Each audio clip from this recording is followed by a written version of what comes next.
Jumpa lagi bersama TJ44, channel inspiratif dan cerita roman yang akan selalu membuat teman-teman baper. Sebelum lanjut, bantu tekan tombol subscribe dan like channel ini jika sudah. Terima kasih. Dan saya doakan buat teman-teman yang sudah melakukannya, diberi kesehatan dan rezeki yang berlimpah. Amin.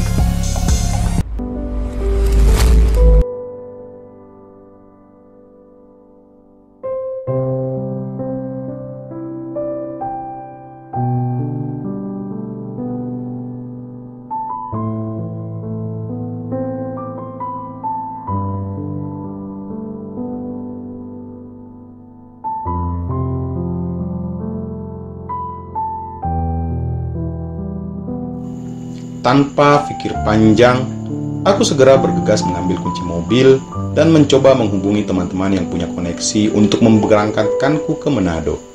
Menelpon ke sana kemari, tapi lagi-lagi semuanya tak ada yang bisa membantuku. Kepanikan kini melandaku. Bagaimana ini? Bagaimana keadaannya di sana? Aku mencoba menelpon siapapun yang dapat menghilangkan perasaan panikku sekarang ini.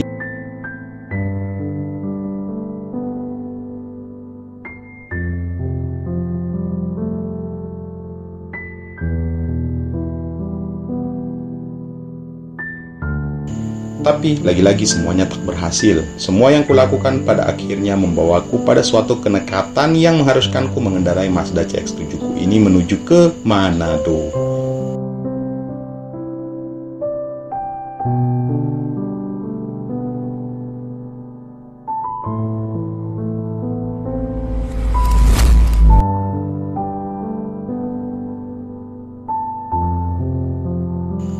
Ya, aku kini telah berada di perjalanan panjangku menuju ke Manado.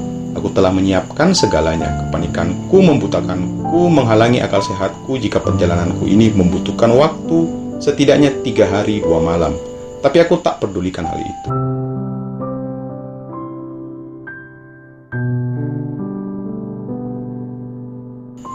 Aku harus menolongnya. Meski aku bukanlah seorang superhero seperti di film-film Marvel, setidaknya inilah upayaku.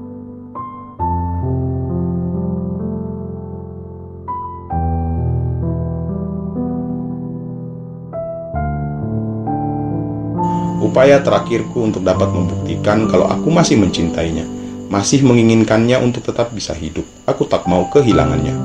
Ya Allah, selamatkan dia. Aku mohon selamatkan dia.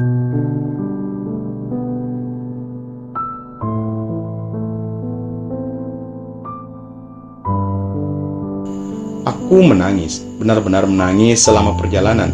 Itu pun yang membuat mataku tetap terbuka dan tak ada rasa kantuk sedikit pun menderaku sekarang ini. Tak lupa juga, selama perjalanan aku melafazkan doa bertubi-tubi, doa agar Putri Mustika bersama putraku Rafa diselamatkan oleh Sang Pencipta. 3 hari kemudian, selama 3 hari aku tertidur hanya tak lama. Aku benar-benar menguras tenagaku agar dapat tiba lebih cepat dari waktu yang kuperkirakan.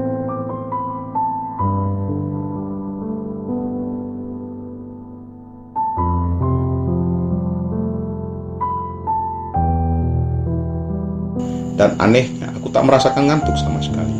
Aku juga tidak merasa lelah. Yang aku rasakan sekarang ini adalah adrenalin yang terpacu agar dapat menolongnya. Apapun itu, aku harus dan bisa melihatnya hidup bersama putraku.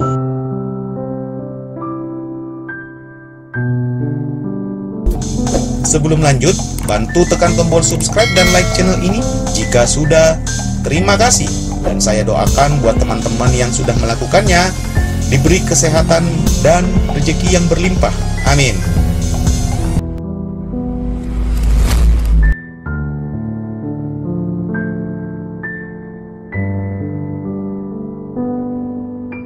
Dor. Suara guntur menggelegar. Aku tidak terkejut sama sekali. Aku benar-benar tak takut akan hal ini. Aku telah tiba di Manado, kota yang benar-benar hancur lebur akibat banjir bandang yang melandanya.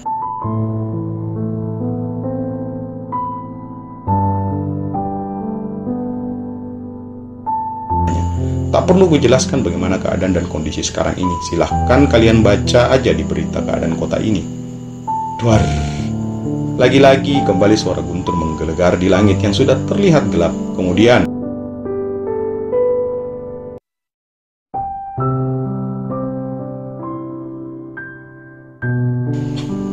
Dari langit tiba-tiba menurunkan butiran-butiran hujan, tapi tak menyurutkan keinginanku untuk tetap berjalan melewati puing-puing dan lumpur di jalan ini. Air sudah jelas telah surut, tapi setelah memporak-porandakan kota ini.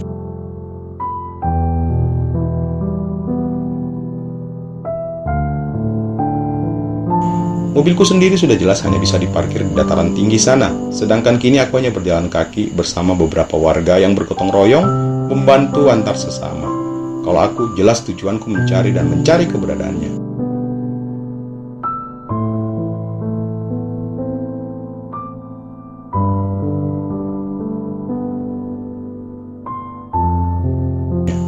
Hujan semakin deras, orang-orang pada berhamburan mencari tempat berteduh yang aman buat mereka. Namun tidak bagiku. Aku terus melangkahkan kakiku ini sejauh yang aku bisa.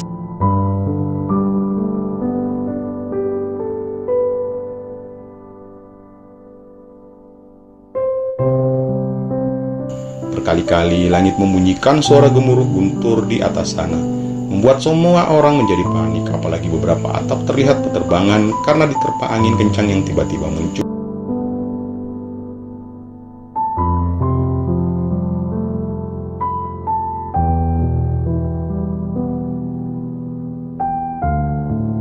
Suasana tiba-tiba sedikit menakutkan. Ya Allah, kalian di mana sekarang? Gumamku sambil terus berjalan.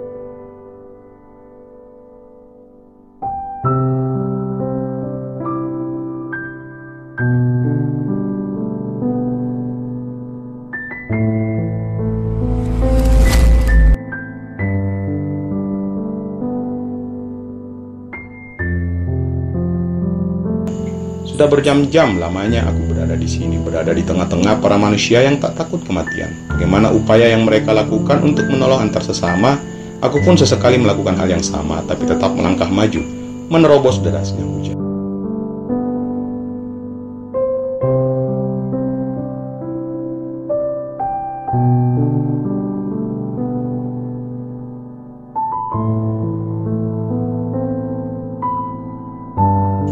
Mungkin saja aku bisa mati di sini, tapi aku tak peduli. Aku harus bisa menemukan mereka.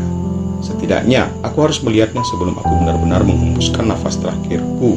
Aku masih saja berlari ke sana kemari dengan pikiran yang kacau. Jantungku berdetak cepat, dan tanganku pun ikut mulai gemetaran. Aku bersusah payah melawan rasa takut yang memang siapapun yang melihat kondisi saat ini pasti akan ketakutan.